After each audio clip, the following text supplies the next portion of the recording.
The galaxy was vast, a sprawling network of star systems and civilizations, each more complex than the last. In the central council chamber of the Andavar Dominion, a crisis was unfolding that few had ever imagined. Delegates from dozens of species had gathered in response to a report so shocking that it sent ripples of disbelief across every corner of the hall. At the heart of the uproar were the humans. The Andavar, a towering species with crystalline limbs and multifaceted eyes, were the first to speak. Their voice carried a resonance that filled the chamber and shook the small hovering panels with a hum of energy. "You imprisoned human children? Are you mad?" The words were not a question of policy or law. They were a declaration of horror. Humans, a species once considered unpredictable and reckless, had recently become major players in galactic affairs. Their diplomatic corps had earned respect. Their engineers had built ships that could rival those of the old empires, and their soldiers had turned entire campaigns into legends. Yet now the humans faced accusations that cut deeper than politics or warfare. The idea that they could confine their own children was incomprehensible to the alien delegates. The human ambassador, a tall woman with determined eyes named Mara, rose slowly. Her presence alone commanded attention. She understood the weight of history pressing down on her shoulders. She had spent her life proving that humans could bridge the cosmos not through domination, but through resilience, ingenuity, and compassion. "We did what we had to do," she said calmly, though her voice carried the steel of someone defending the impossible. A younger delegate, a purple-scaled creature named Tarek, leaned forward. His voice was high and quivering with outrage. "How could you justify this?" His eyes glowed as he emphasized each word, trembling with disbelief. "Children are not tools or soldiers. They are the future. And you," he gestured toward Mara, "you put them behind bars like animals." Mara's gaze did not waver. She had anticipated the anger, the fear, the moral outrage. "You misunderstand," she replied. "They were not imprisoned. They were sheltered, protected. We acted to save them from a threat that no other system could comprehend." Murmurs ran through the chamber. Protective measures were one thing, but the idea of holding children against their will, even for safety, was foreign to most species. The humans, however, had always been different. Where other civilizations saw threats only in the form of external enemies, humans had learned to confront chaos itself and bend it to their will. The galaxy had not yet learned to understand the depth of that resolve. Mara stepped closer to the central podium, her presence radiating authority. "Let me tell you what happened," she began. 2 months ago, a rogue faction from the Zilran Syndicate infiltrated several human colonies. Their plan was to abduct children and use them as leverage in negotiations that could have sparked a war across 5 sectors. They were ruthless, efficient, and prepared to destroy anyone who resisted. We could not wait for your approval or your interventions. There was no time to debate morality when the lives of hundreds were at stake. An elder delegate, whose body shimmered like liquid mercury, lifted a hand. "And yet," the creature said slowly, "you did this in secret. No council oversight, no allies consulted, and most shocking of all, without informing the children's families." Mara nodded solemnly. "We were forced to act swiftly. Informing anyone could have endangered them further. We did not take this lightly. Every decision was calculated, every measure designed to keep them safe."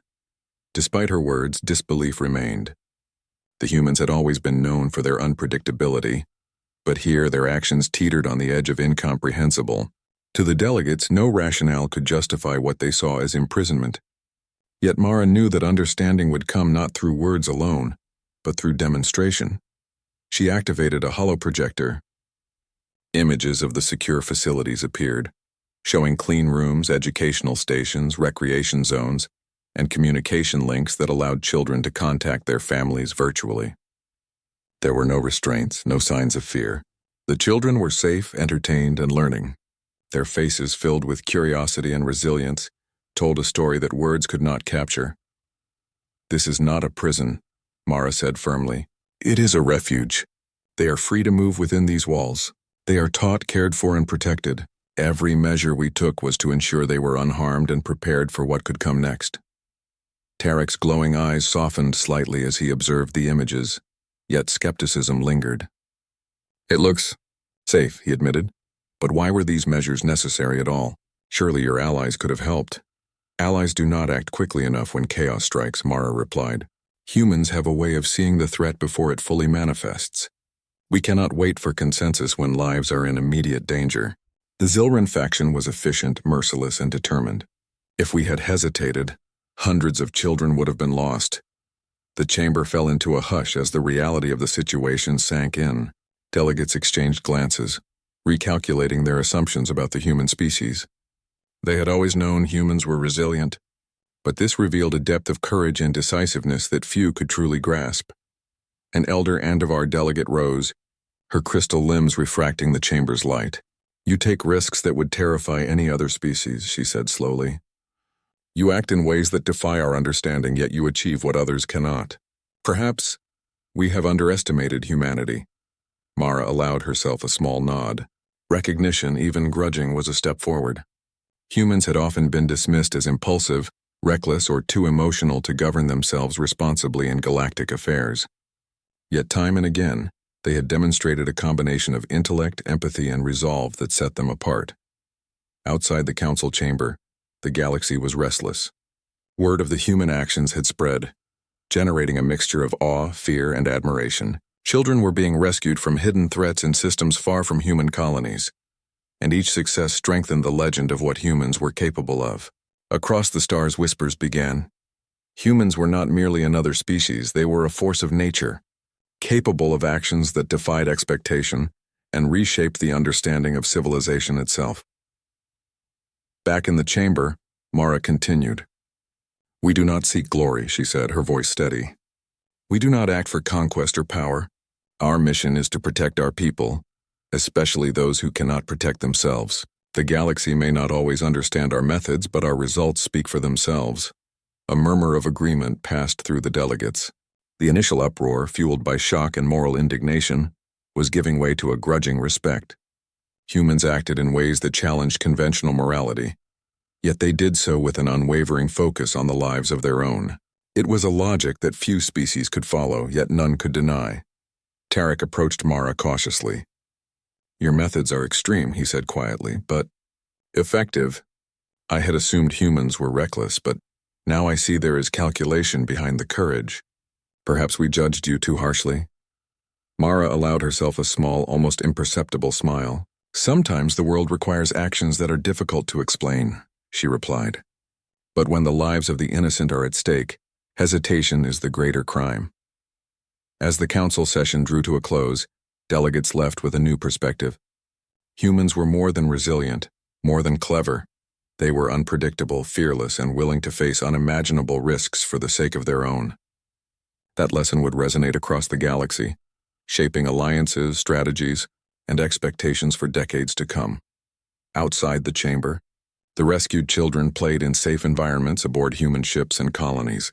They laughed, learned, and grew in ways that reflected the ingenuity and compassion of their species. These children, once at the mercy of forces beyond comprehension, now carried within them the essence of what it meant to be human: courage, curiosity, and an unyielding spirit that no threat could suppress. In the weeks that followed, the story of the human actions spread to distant systems, from trade hubs to frontier worlds.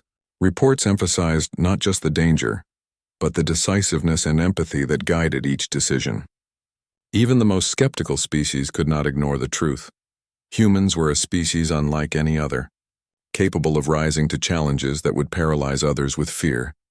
And in the hearts of those humans who had risked everything for the sake of their young, there was no pride, only resolve. The galaxy might never fully understand their methods, but they did not act for understanding. They acted because they could not do otherwise. To protect the future, to safeguard the innocent, and to face chaos with courage, that was what it meant to be human. The uproar had ended, but the lesson had begun. Across council chambers, starships, and distant colonies, a new understanding emerged. Humans were not merely participants in the galactic order. They were a standard against which others would measure themselves. And the galaxy, whether it admitted it or not, was watching carefully. In time, the story of the imprisoned children would become legend, a testament to the extraordinary lengths humans would go to protect life and uphold their values.